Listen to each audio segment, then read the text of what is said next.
This is the west portal of the original Cascade Tunnel.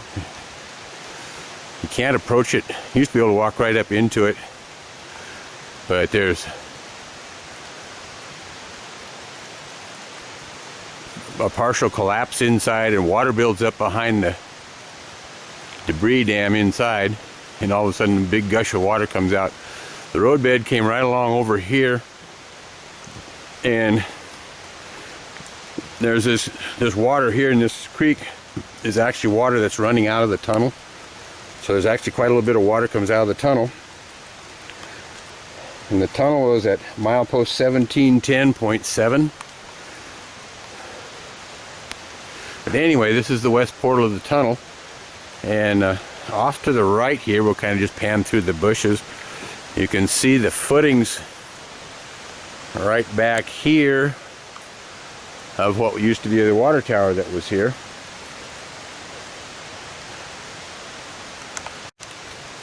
Like it mentioned, there's a flash flood hazard beyond this point. And there's some pictures on here. You look over to the left here, before 2007, and how well this will pick it up. But you can see they had a boardwalk right up to the tunnel with there's some folks on there. And you look to the right, that's all buckled. And here's another picture off to the right, shows that walkway all buckled. And then down here in the bottom, so the west portal of the old Cascade Tunnel can flood at any time. Stay out of the flood zone and away from the portal. And so anyway, do not enter or approach the tunnel.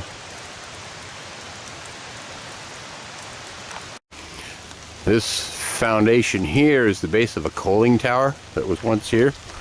We're still at Wellington. We'll kind of walk by it as you walk by it on the trail anyway. And there's a plaque right here with a picture of what it once looked like.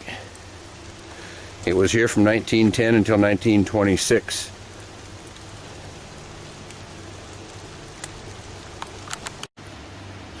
This is where the little town of Wellington once stood. This area right in here, they've even got a plaque for it out there, was where the railroad station once stood. And of course it's a parking lot for the trailhead for the Iron Goat Trail. But this is where the little town of Wellington stood. Great Northern, when the railroad was abandoned in the summer of 1929, that fall the Great Northern Railroad came in here and burned down the buildings and got rid of all of them. So now you have just the woods out here and the parking lot for the Iron Goat Trail. And that's about it. Just west of here, and we're going to walk over there, is where the avalanche was in 1910. That it caught 2 passenger trains, a rotary plow, and a couple of locomotives, along with part of the town of Wellington here. And it killed about 95 people, 96 people, something like that. And there's a little information board here. And it mentions the first Cascade Tunnel, which we just came from.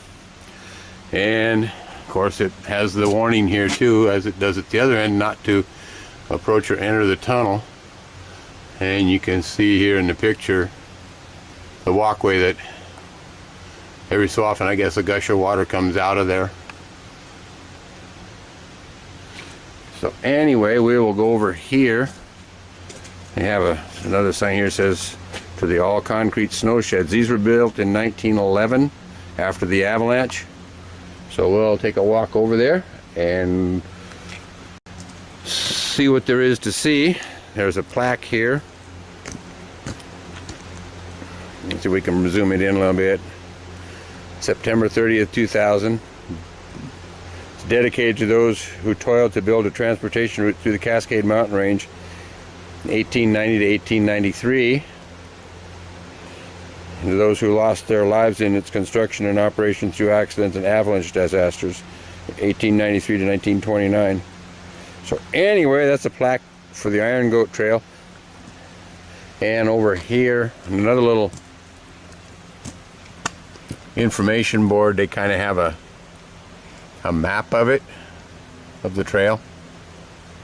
The blue line, I don't know how well you can see it on here, but the blue line is on here. Earlier part of the video, you can see the 1720 and the 1719 mileposts. That's where we just hiked. I've hiked the rest of it, but since it's a rainy day, we'll go do other things after we finish here.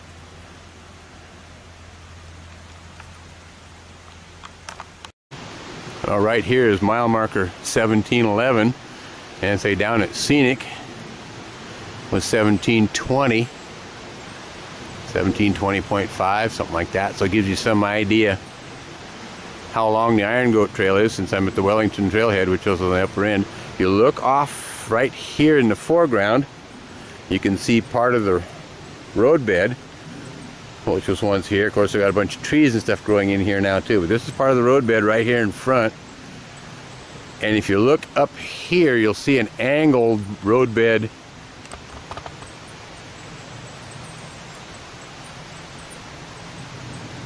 right up in here. If you look and see, it goes up. That was the runaway track.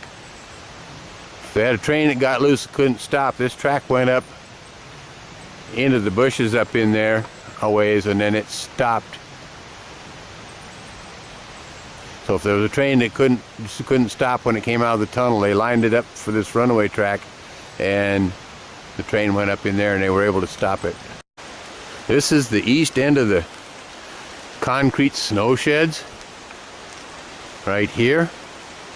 It was a double track snow shed, and if you look real carefully right up here is part of one of the hangars, and there's the other side of it for the electric trolley wire system. When the line was being used, it was electrified. This footbridge is added. There was a railroad bridge here. This is Hackskull Creek. Doesn't look like there's much water in it right now, but there was some bridge abutments here at one time. Of course, now you can see all the rock fall that's come down the creek from the winter weather. We're going to go on inside the snow shed.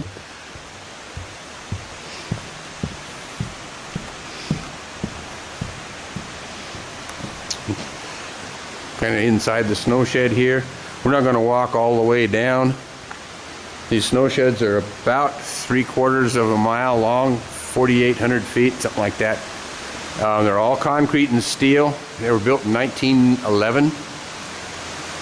And as you can see up here, another one of the hangars for the trolley wires. And it was double tracked. There was a track right straight ahead of me where I'm walking now.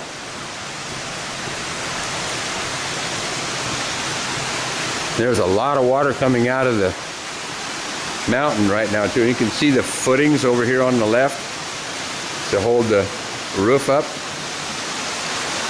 And there was a track here, and you go over on the other side where the trail goes on down, and there's another track in here. If you look off to the right here, you'll notice there's some square holes. These were used to drain water out from behind the concrete wall here, and you can see one of them here has a lot of water coming out of it. They've got it drained under the trail here, and it goes on down. Looks like it's kind of undermined part of the snow shed itself.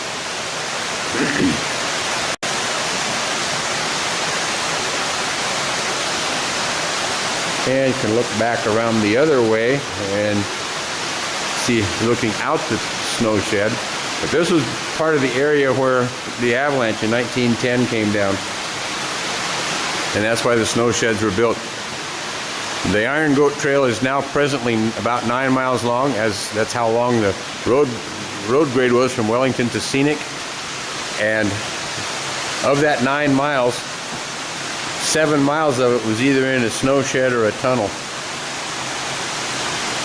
And here's another map of the Iron Goat Trail. It's a little bit bigger one, and it shows where the whole trail goes, and the present tunnel and the old tunnel. So anyway, we're going to head up to the highway, and we'll look out across the valley and see what we can see from up there. It's kind of misty because of all the rain, so we'll be back in